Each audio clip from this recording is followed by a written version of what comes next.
Hello, and welcome to the Purdue Basketball Beat. I am clearly not Mike, but he's not here right now. I'm so sorry. We miss him. We love him.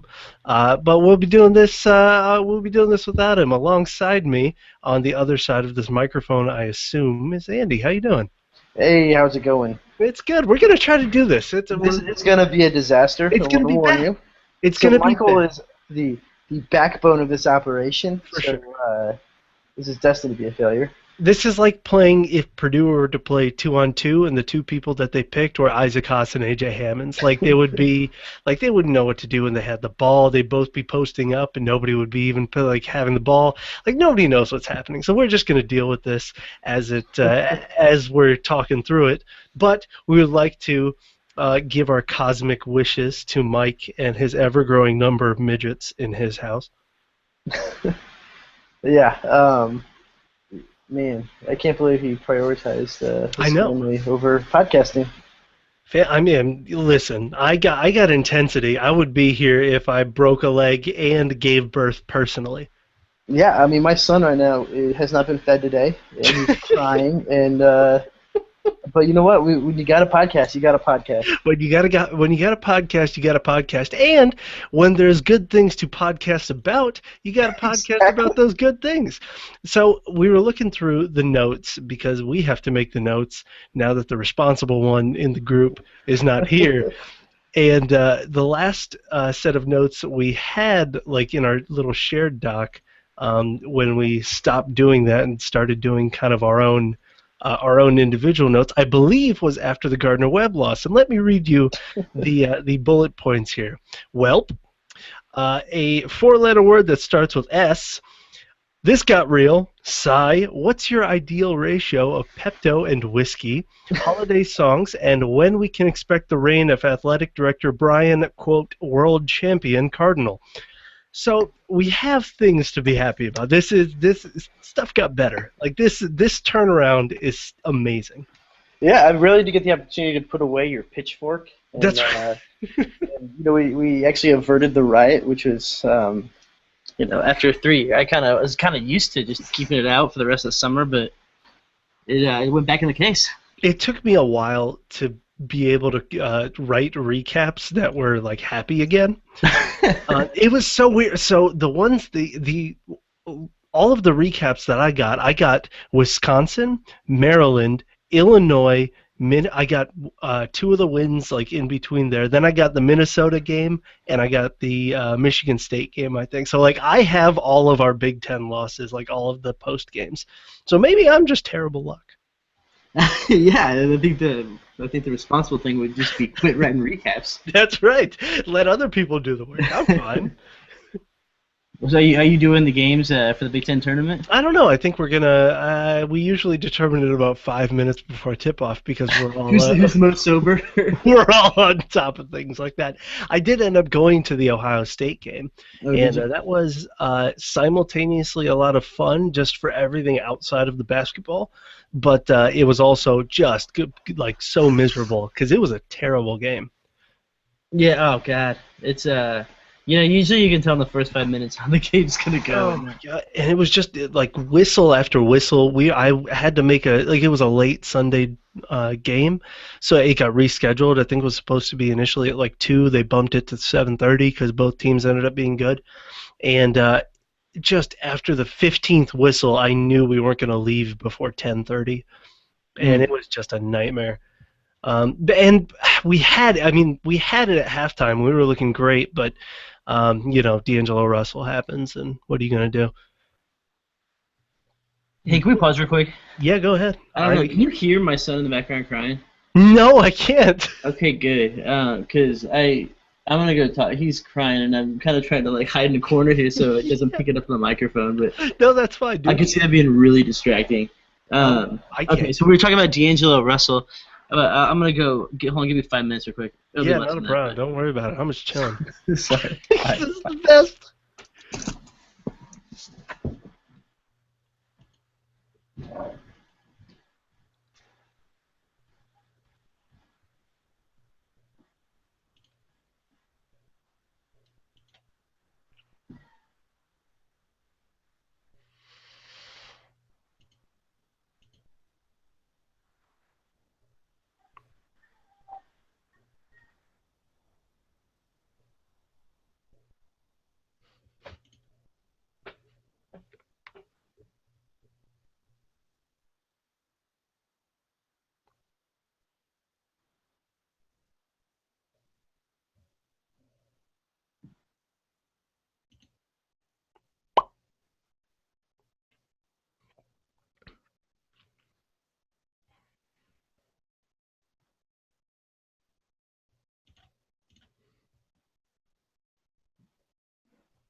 All right, I'm back.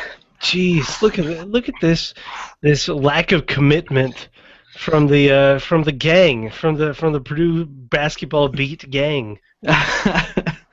Dude, oh, this is horrible. I'm sure we are like just smacking you in the face with our domestication. Yeah, man, I'm gonna have kids tomorrow. No, I'm sure this is a way of birth control. What'd Mike say? Two kinds, two different methods. Yeah, the leaving it by what are the odds method does not sound like a very effective way. That's right. We're gonna leave this all in, by the way. But anyway, This is all including that pause of me. yeah, just the whole thing. Okay, So you're talking about D'Angelo, like you're. oh yeah. So I'll put in some like waiting room music in there. Yeah, exactly. And we're back. Kids have taken over the Purdue basketball beat, and we're doing the best we can here. But before the break, before the lovely music, we were talking about the Ohio State game and D'Angelo Russell just taking over at halftime. He's incredible. It was really incredible watching him live. Even though it was a super ugly game, I don't regret going because I think, and we'll talk about this later, I think it's the last time I'll get to see D'Angelo Russell, and the only time I'll get to see D'Angelo Russell play college, and I think it's the last time we see my boy AJ. But, well, that was a little foreshadowing for later. Yeah, but to touch on D'Angelo Russell, it was one of those situations where it's like, I'm not even mad. Yeah. I'm impressed. Yeah, you just sit back and it's like, what can you do? Yeah, and it's the worst part is you just know what's coming and there's nothing you can do to stop it. Yeah, that's right. But yeah, it was kind of went down how I think everybody was afraid of, exactly how everyone was afraid of, because after we beat Ohio State, nobody felt comfortable having to play them again. Yeah, of course. And then, we go into Michigan State and, similar things happen where we're going into halftime pretty strong and then allow a Michigan State run right before halftime to kind of take the wind out of our sails, the wind out of Purdue's sails. And then all of a sudden, second half rolls around and Tom Izzo's team, catches a little bit of fire from the three, and we go on patented scoreless streaks, and then we're starting to play catch up late in the game. Yeah, that was just the perfect storm, and I think we've all seen Ohio State catch fire like that, or not? Sorry, Michigan State catch fire like that. Yeah, for sure. And it's just one of those things you just hope it doesn't happen against you. And yeah, I mean, you do your best. And Kendall Stevens actually came back from, that he had his first good game in a while against Michigan State, leading them with 16 points. So it was nice to have Kendall back. But then, we went to the Illinois game and he disappeared again. I mean, we won it. It was a lot closer than all of us were expecting it to be by the end because, apparently we could handle the zone for about 35 minutes, 37 minutes, and then collapse. It's like it's that moment of uncomfortableness. You know what's happening, and you know how it's gonna end, and you know it's gonna take a long time. I think I was about to yell at Mike because I think he tweeted out like early in the game. It's like we all know we're gonna win, but this is just gonna be miserable until we do. And it got to the point where we weren't going to win, and I was, Mike, you ass. Like, why even say that? Tempt the gods. That would be that. Cause it's kind of actually funny to think about how close we were to like. I mean, the final score is 63-58. Very dejecting. Like that would have just put a fucking. Whoa, excuse me, language. We can. Yeah, I'll put an air horn. I'll put a little air horn there. No, but that would have put a stick in the spokes for sure. Oh yeah, and I mean, the guys that came in or came through big were AJ Hammonds, John Octius, and Ray Davis, and I think, and PJ Thompson. Wow, yeah, you almost missed the most important one. And PJ Thompson, I'm sorry, but those the first three I named. I mean, how many times have we said that those three have saved our season? I mean, Ray had kept us afloat as little as we were early in the season, and then during the tear in Big Ten Conference, it was Octius and AJ doing everything, and Ray starting to getting some breathing room to step up, and those three have just been unbelievable in the stretch of this season. And PJ Thompson in that Illinois game, man, he He was incredible. He made me feel better about Octius leaving.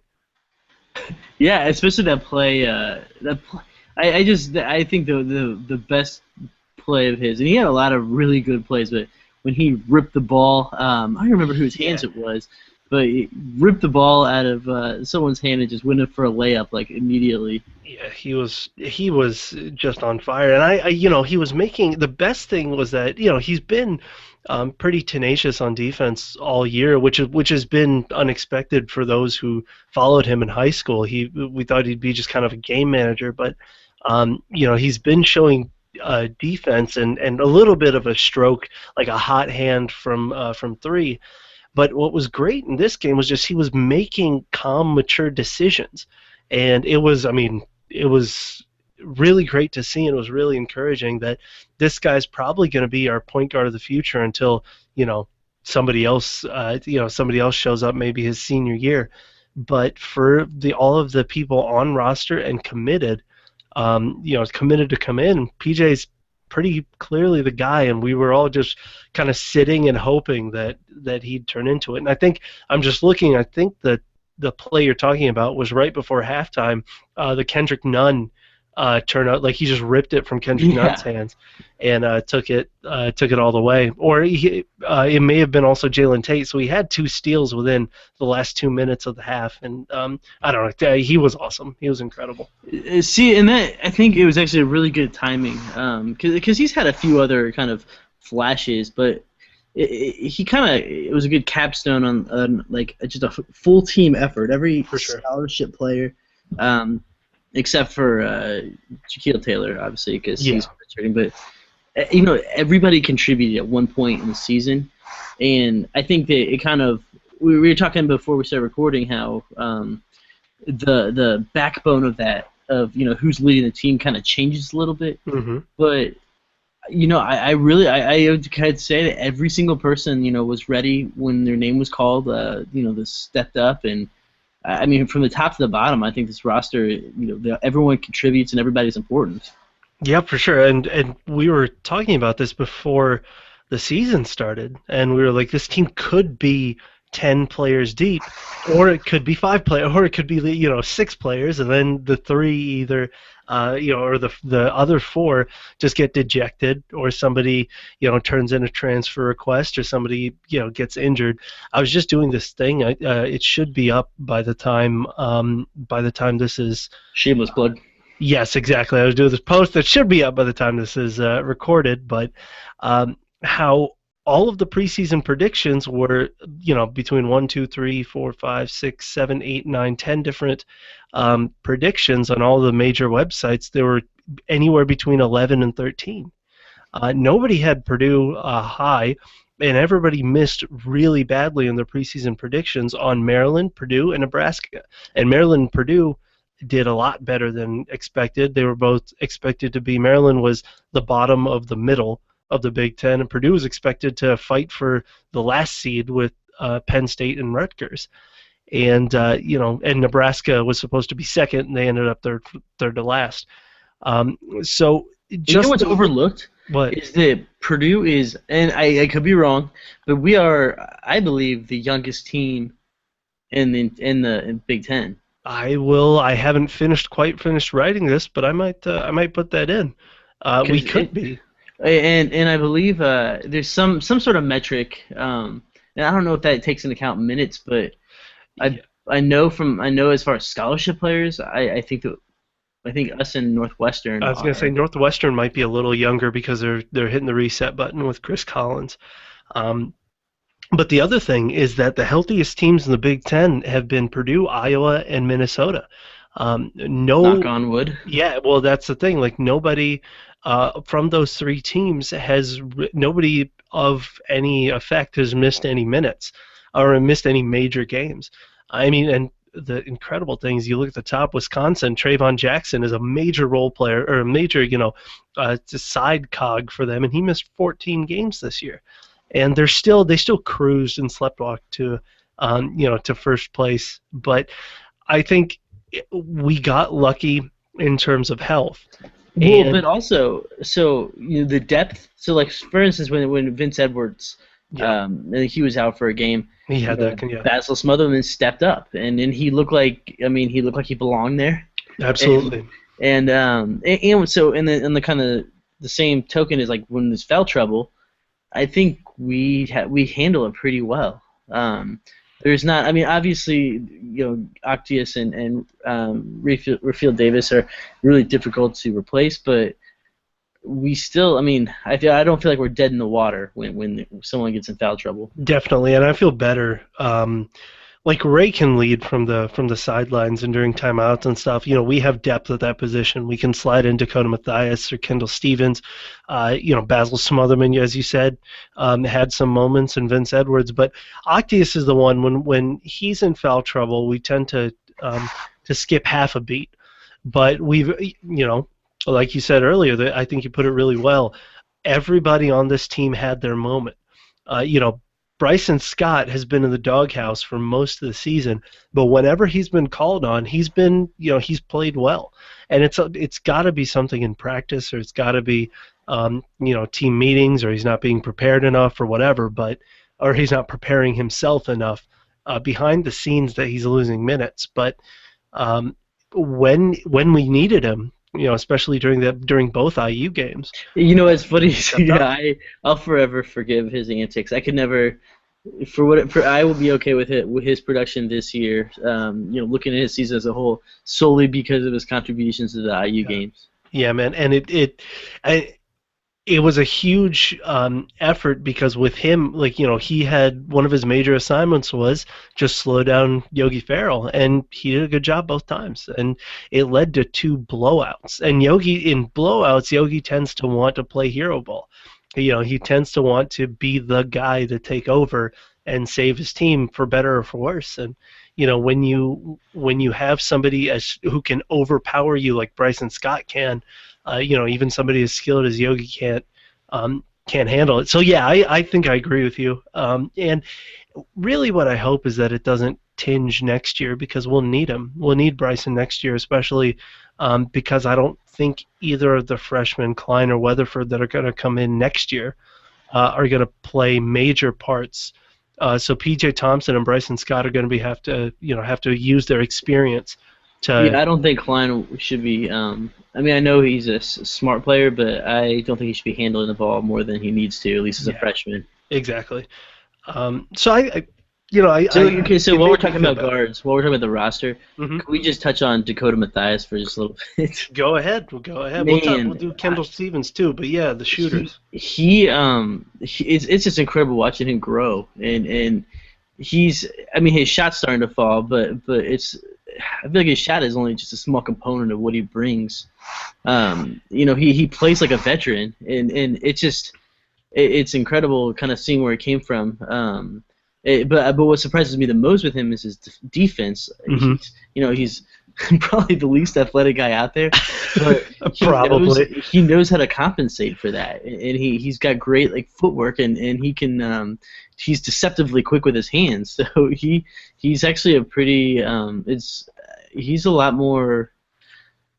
I don't know what the word is. So Feisty out there. a little bit, and the comparison I was thinking of. Larry Bird. Well, yes, of course. No, I meant on the defensive end because we have him in obviously as a shooter. The role you'd ideally like him to play is, if we were the Atlanta Hawks, he'd be Kyle Korver, and you just hope that because he gives so much on the offensive end, in terms of his shooting, it'll get there. His shooting will get there. I'm not worried about that. But just his playmaking abilities, making the extra pass, being in the right spot, and having defenders have to shade over to him, and it gets whoever the big is, whether it's Haas or Hammonds, that extra half step inside that they can make a move. That's every bit as important as not being a liability on the defensive end. And the incredible part is, I'm an NBA fan, Kyle Korver has become a very, very good team defender. He gets this rep of being a bad defensive player, but now after he was in Chicago, he knows exactly where to be in a great defensive team defensive system. That's kind of where I hope, and that's where I think he's Matthias is starting to hit his stride. So in that starting, I think in the Rutgers game or the Nebraska game, like right before Indiana, um, he started to look really good and really comfortable playing a high number of minutes, and being relied on to at least defend some capable wings or at least help on some capable wings. And then his shot started to fall. And I definitely think he was a plus down the stretch. And all that came while Kendall Stevens disappeared. Yeah, yeah, and that it's concerning, and Yeah, it it's really interesting is. because I think he kind of started off the season being beyond criticism, Yeah.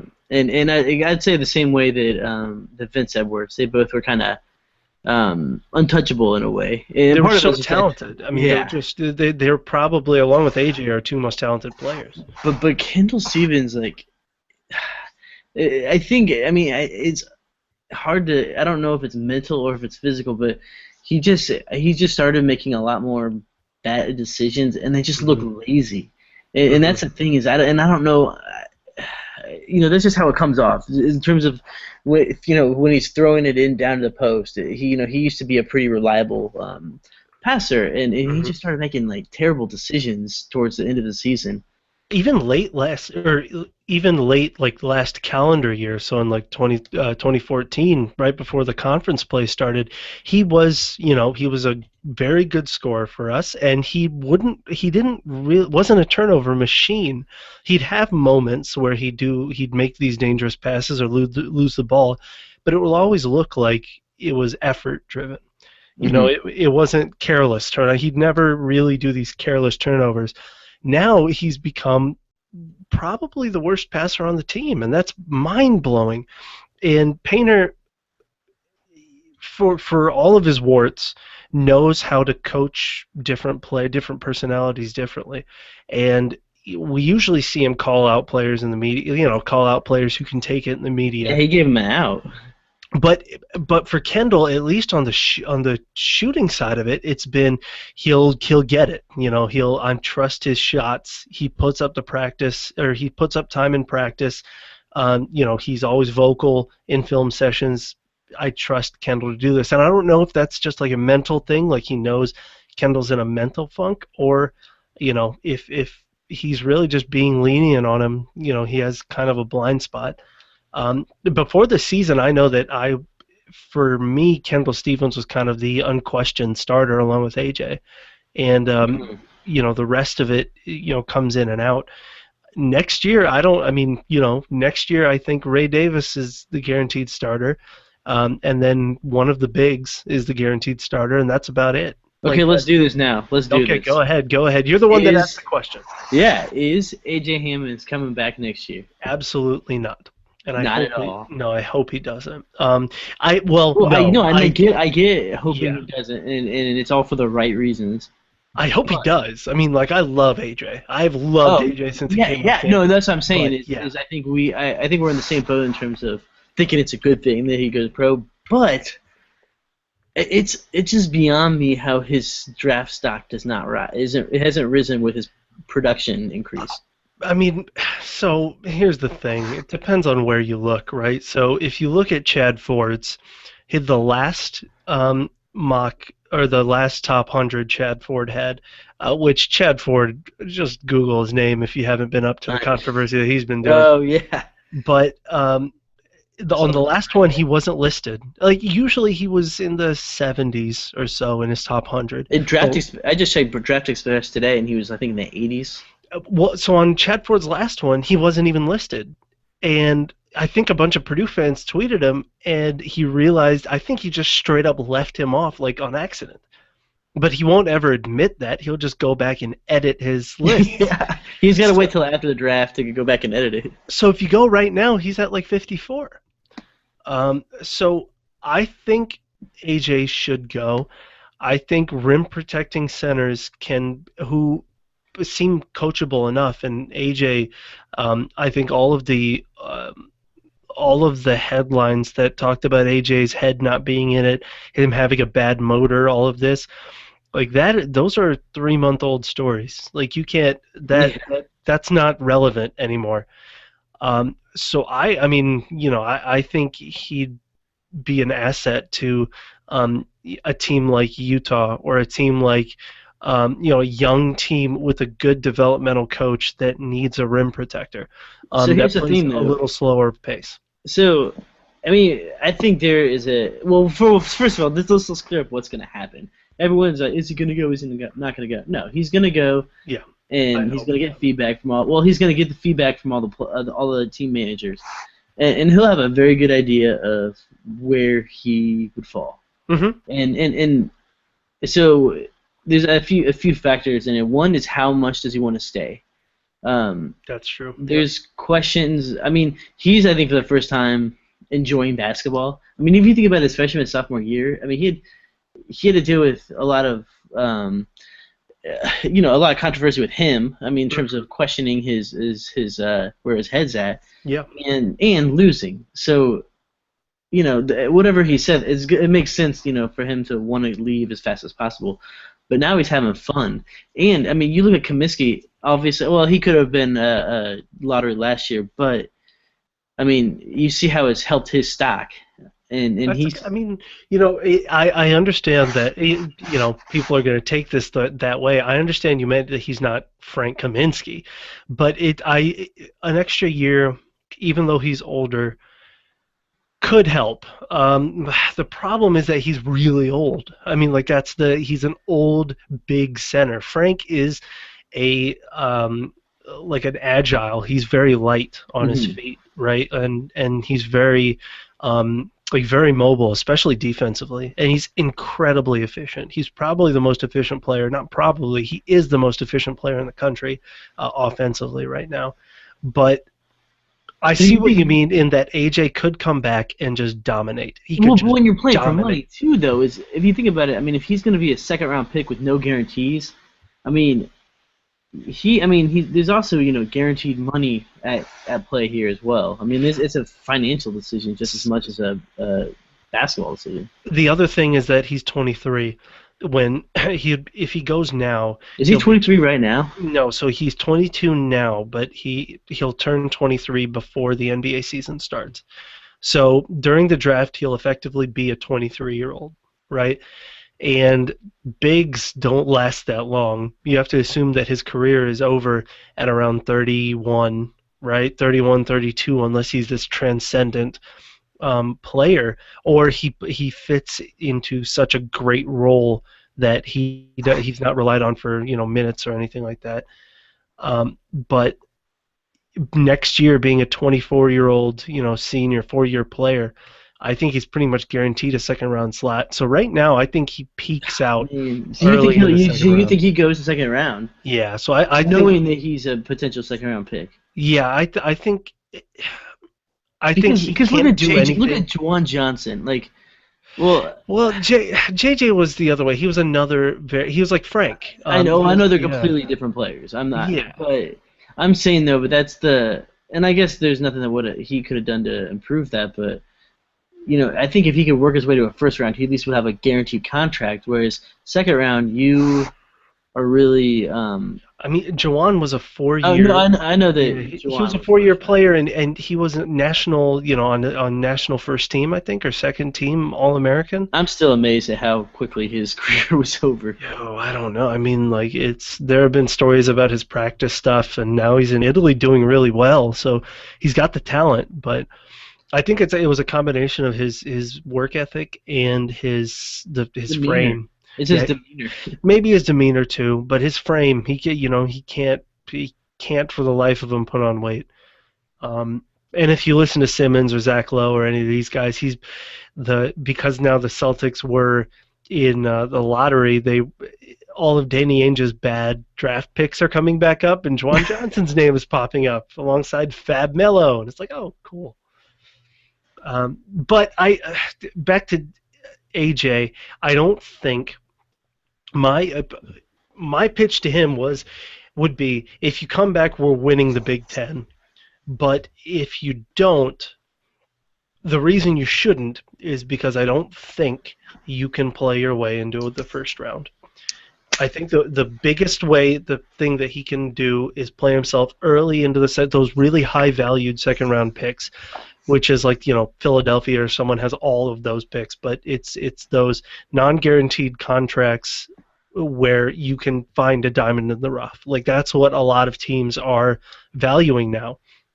And so outside the lottery, those picks are the most valuable. And that I think that sweet spot is I think his ceiling. The more realistic is somewhere around pick 45, pick 50. Um, and hopefully he goes to the right team. At that I point, just it's want to all see about another fit. year to work on his outside game. Okay. Man, we came in and we thought that he would have this stroke, and he looks good I shooting think it. he really can, but That's the it's just thing. I he's think had bad luck in games. he looks good shooting it, but he can't hit anything in games to save his life. I think he's shooting from the mid range. He's shooting like something like 18 or 20%, and it's hard to watch because it looks so good, but and I think we all know that he could do it, but I don't know. I think it's just some mental block. But now, he's going into the post. He's dominating. He's been having these efficient, beautiful lines, these stat lines, these last couple of games. This last half of the Big Ten season, that Michigan State game, notwithstanding. But even the Nebraska game where his scoring dipped a little bit, he grabbed 7 rebounds and blocked a couple shots, kept his fouls low. I mean, AJ's just been uh, the entire reason. AJ's the reason that Matt Painter still has an unquestioned job. He went from being on the hot seat to now almost winning Coach of the Year. Yeah, yeah, and also, I mean, the ability to have 2 7-footers, you have to give Yeah. some. I mean, Matt Painter's playing with a deck of cards that I think every coach in the league is envious of. Oh, for sure. Yeah, and um, man, we got lucky with Haas and Octius, and I mean, we've been working on Edwards for a while, but Haas and Octius were just kind of these. Haas was late in the recruiting thing and season, and Both of Octius, them, yeah. and Octius was October by the time he joined us, and A month. I still am. I am so amazed that that UCLA wasn't able to get something done. yeah, I mean, I don't it's not a understand. character issue. Like somebody, and I wonder if they're kicking themselves in the rear right now for not. Oh, they could use him. It's just, especially a program like that, you think they would be able to figure something out pretty Yeah, easily. I honestly think it was space, like it was graduate space. Like he was applying to a program where, like all the slots were taken or something like that, and like it didn't sound like it was something to do with grades or anything. But I could be wrong. I don't know. But No, no, I think you're right. But I mean, you can tell me the yeah, I don't know. I mean, athletic I'm not. director can't say Yeah, you guys could use one more. Come on. but going into the Big Ten, we got a double bye, man. Like we went. I don't even know how the like all of a sudden Purdue's one of the teams that has that advantage. So our first game's on Friday afternoon. And they're the team that nobody wants to play. That's right. I mean, Iowa, I think, is going to be the one lining up to play Purdue, and I think we match up with Iowa pretty well. Yeah, yeah. They're not very comfortable. Like I don't feel comfortable playing them. No, no, yeah, like yeah. But the good thing here is we won't get. I think as far as NCAA seeding, and this is my opinion, and everybody's got an opinion with this, but I think we just as long as my biggest fear is if Penn State were to actually beat Iowa, and we would have to play Penn State. The DJ Newbill Express. Well, the thought of the potential bad loss, because Yeah, that's fair. that's I think would get judged worse than losing to Iowa. And Yeah, and I don't think any loss outside of Rutgers or Penn State would be considered, putting Purdue back. Actually, putting Purdue back on the bubble because right now we're pretty comfortably in. Um, I think unless we get blown out by someone like Penn State, I would expect. I'm getting so annoyed by this RPI eh, this whole RPI business. Hmm. Like it's everybody wants to talk about RPI as the big and BPI into to a certain degree Yeah. is the financial or financial, the Well, quantifying yeah. the metrics. But let's be honest here, they're not held to just those metrics, and it's we can talk about it left and right, but the people that are the selection committee really knows the teams. They know who the teams are. I mean, I feel like you're completely neglecting the human element, and there's nothing stopping other people from from having that human element, and it's just it's there's no way that Purdue's going to get left out. I don't think so. I think down the stretch we did enough that and that Illinois game. I mean, if we would have lost the Illinois game, then we'd be on the bubble and need one tournament win. But I think, regardless of the outcome, I think Purdue is either in very comfortably or in by the skin of their teeth. Well, it drives me crazy that there's. I mean, and I don't want to call anyone out, but Jerry Palm's one of them, and there's whoever this dude, the bracketologist for the Indy Star. Like that's a. Who the Indy Star has a bracketologist? Yeah, they have their own bracketologist. Believe it or not. They can pay a bracketologist, but they can't pay a Purdue writer. I think he also does a comic. But he does this. He's like, he said that Purdue's still on the outside looking in, and he doesn't know what the hell he's talking about. So someone in the Big Ten that's finished 11-6 or 11, or no one's ever had 11 wins in the Big Ten and not gotten into the tournament. That's right, and I don't see that happening now. I think through some miracle, it happened. So I'm pretty comfortable about it. I don't think I'll lose any sleep going into Sunday. Whereas if the Illinois game was a loss, I think we would have all been very nervous.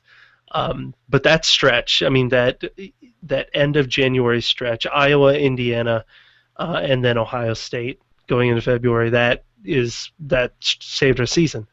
There was a halftime run, I think, against Iowa, and that was it. Like, that was the turning point. So it's awesome to see. Purdue will play the winner, I think, of Penn State, Iowa. Penn State beat Nebraska, unless I'm mistaken.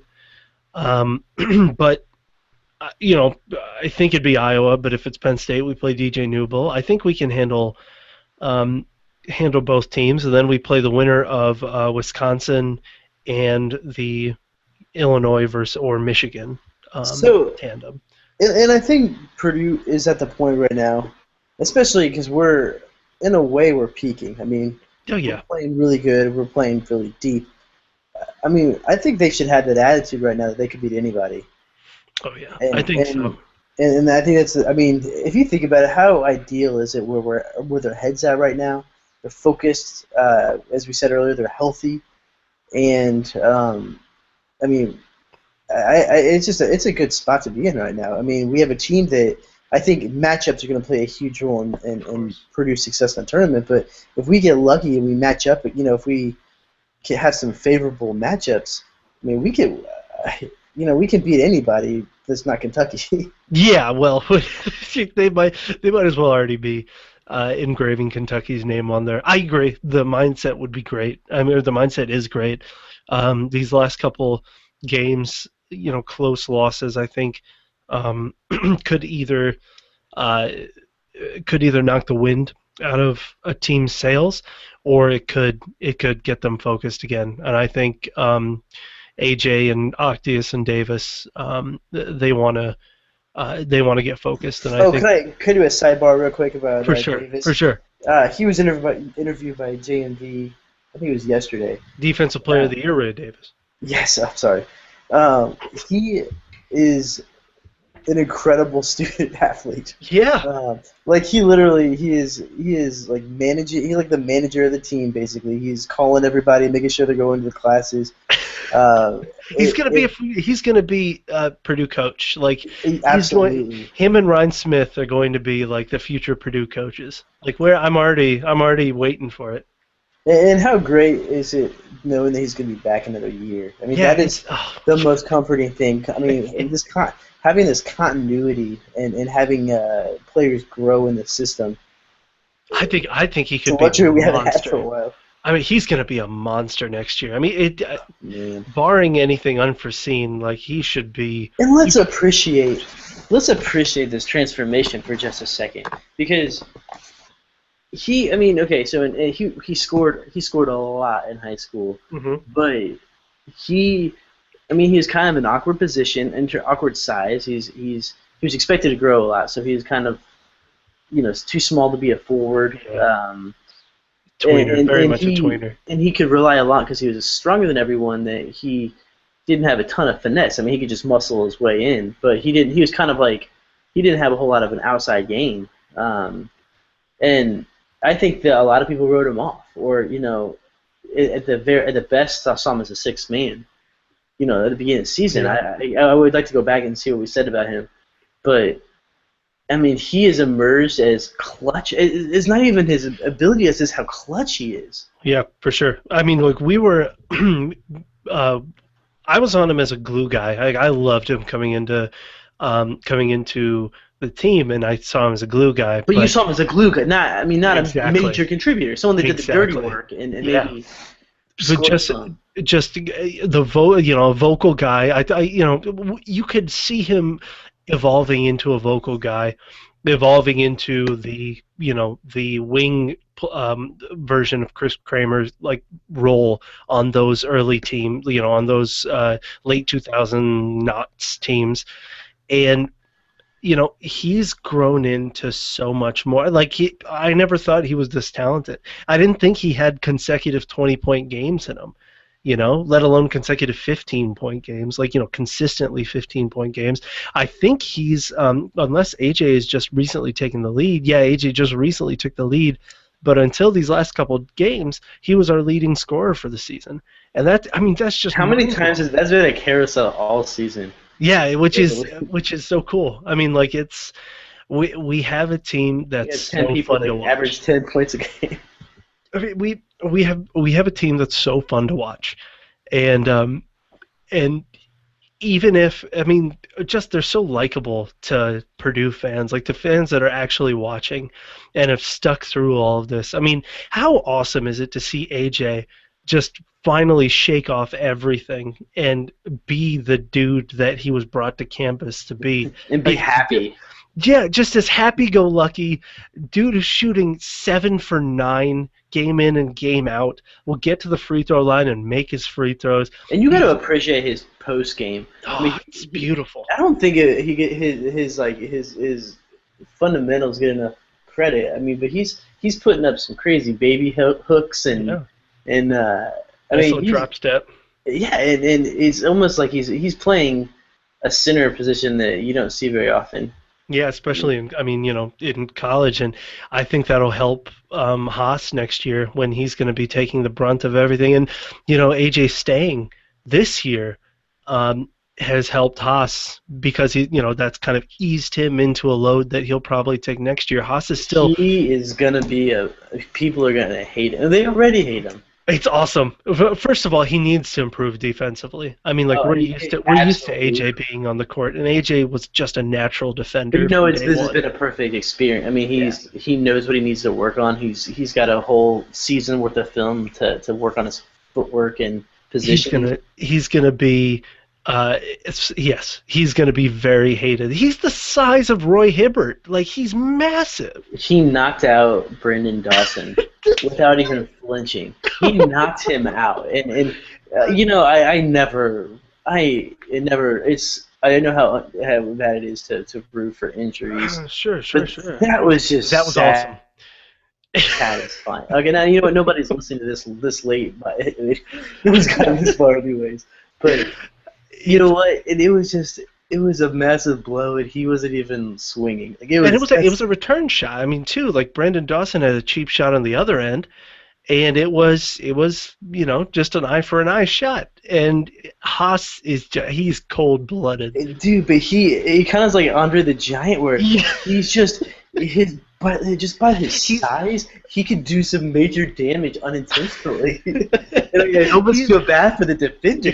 So he's been in this last stretch of the season, in the middle of the Big Ten or early Big Ten season. I think he was doing, phenomenal. End of the Big Ten season, his hands started to get a little unreliable. His defensive rotations got a little bad. I mean, I think he hit the freshman stride and the freshman wall a little late. So I agree, and the thing is to me, like his production was always found money, and he's still, and even, I expect that, I guess, and even when he's making these mistakes, he still plays a big role. Being a 7'2", having a 7'2" to back up a 7-footer, he's fouls. And he sets a tone for the game. And he's a good offensive player. He's a very good. I mean, like when he's got his hands, like when the managers decided to pack his hands in the game, like in the little side like bags that we bring and attach it to his tree trunk self. When he's got all that, he's fine. We just kind of hope that he puts it together next year. But I'm confident he's going to get the minutes. I think AJ's leaving. He's going to get the minutes. He'll work hard over the summer. And Ray, I think him and Ray and probably Edwards will be, the guys next year. For the record, I say AJ stays, just so we can. Wow. Okay, so a little disagreement right here. Yeah. We're just like first take. You know what I think? You're only saying that because I'm dark. No, I think that Haas is racist. No, I'm just kidding. No, but you know what though? I think AJ stays, and I think that it's going to be an exciting year. But I think we still have a lot of basketball to go before we start looking at next year. So I'll save those strong opinions. For sure. So, yeah, both ESPN. These are just the two that I have. I don't prefer any bracketologist over another, but both ESPN and CBS Sports. Our fellow Boilermaker. He probably gives us Jerry Palm probably gives us shit because he's. Yeah. Like he the knows. Opposite of being a homer. Yeah, he knows. He's just ready to be stomach punched. But both of them have Purdue as 11 seeds. Playing in Pittsburgh is what Jerry Palm has. Oh, yeah, hey, I'm in Pittsburgh, boy.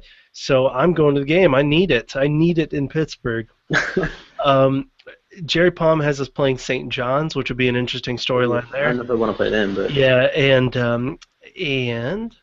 How accurate or who plays who, though? I mean, that's just one thing could change, and it'll be completely. But just to get the 6-seed line in Joe Lunardi's, we're playing Providence, which they're a talented team. Don't overlook Providence, but Providence, SMU, Butler, and Georgetown is the 6th line for Lunardi, and for Jerry Palm, it is St. John's, Arkansas. Let's see, Utah and Iowa. So we got some teams. Like this is just about where the talent starts. 6 seed and up. So if we could get 2 wins in the Big Ten tournament, I think that knocks us into single-digit seeds. And sometimes you'd rather have a 10 seed than a 9. Absolutely. You know what I mean? But I think a win in the Big Ten tournament, and we can feel very, very safe about where Purdue will sit in March, which is what really matters. But for the record, I think Purdue's going to get 1 win and lose to Wisconsin, and land a 10 seed. I thought that was just assumed. Yeah, and then land a 10 seed. And, here, I'm not that confident about the win. I mean, it's a tough. Sure, it's a tough. It was going to be a tough game, and it's easy to say they're not looking. We're not. Looking towards the tournament, but it happens. Yeah. So, well, I think we're going to be back next week after the Big Ten tournament and after we get seeding. Hopefully, we'll have our point guard Mike back. Hopefully we didn't screw things up too much without him. But I think we'll be back next week. Talk about the Big Ten tournament. Talk about we're canceled. some upsets. Yeah, unless the Bullet Sports guys cancel us, in which case, it's been an okay run. Very, very average. Well, it has been a delight to hear your voice again, sir. Hey, it's been fun, and I guess we'll see you guys again next week. That's right. And scene.